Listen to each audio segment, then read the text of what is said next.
information is constantly coming into the brain, specifically into the hypothalamus area. So we have all of this sensory input coming into the brain. The hypothalamus decides what it needs to do, and it's going to send a signal down to the pituitary gland. The pituitary gland sits down here. Now your thyroid, which we said at the base of the throat. So if the hypothalamus is recognizing that we need more thyroid hormones we need the demand for more metabolic activity, okay, the hypothalamus sends a signal to the pituitary with what is called thyroid releasing hormone. The pituitary gets that input.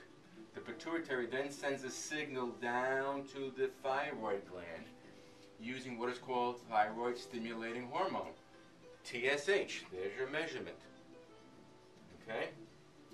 The TSH stimulates the thyroid. The thyroid uptakes iodine to produce T4 and T3.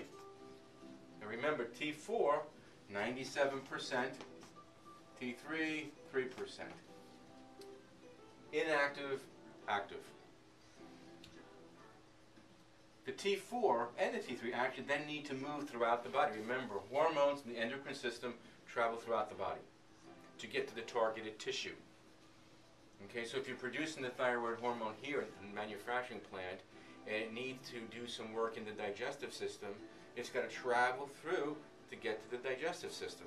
If it helps to need a broken bone mend, it needs to travel through to get to the broken bone. If your brain is requiring thyroid input, it needs to travel through and get to the brain. Okay? And so these hormones travel, and they travel via what are referred to as thyroid binding globulins. They're protein molecules that transports these hormones. It's almost like New York City cabs driving people around the cab to get from uptown to downtown. That's it. And once you get downtown, you get out of the cab. So the same thing happens. So you'll see a measurement which is called total T4 or total T3. Total T4 and total T3 means that it is bound to the protein molecules. Your body can't do anything with those. You've got to get out of the cab. So your body needs to detach itself, or it needs to detach the T4 from the protein molecule so that it becomes free T4 and free T3. That's very critical because total T4, total T3, body can't do anything with it. It's just a transport mechanism. So then it moves down and it's going to go to various tissues in your body where this activity takes place. Now the areas that it takes place, the largest area is going to be in your liver, and it's also going to be in your digestive system. And the third place will be at the target tissues themselves. But the majority of this conversion of the inactive T4 to T3 is going to take place at the liver, and then some of it will move on into the digestive system. I won't get into the technicalities, what else goes on, but this is the basic mechanism. Now, once it is turned into the active form of T4 and T3, or I should say the free version, I shouldn't say out and they back up, free T4, T3, because T4, even in its free state, is still not, the body can't do much with it. So we need to get a conversion of the T4 into T3. And that conversion of T4 and T3 takes place in the liver, takes place in the gut, so that we have a ready supply of T3. Now let's say we have a target tissue. We'll call the target tissue, well, we can call it the heart. Right? The T3 needs to get to the cells of the heart.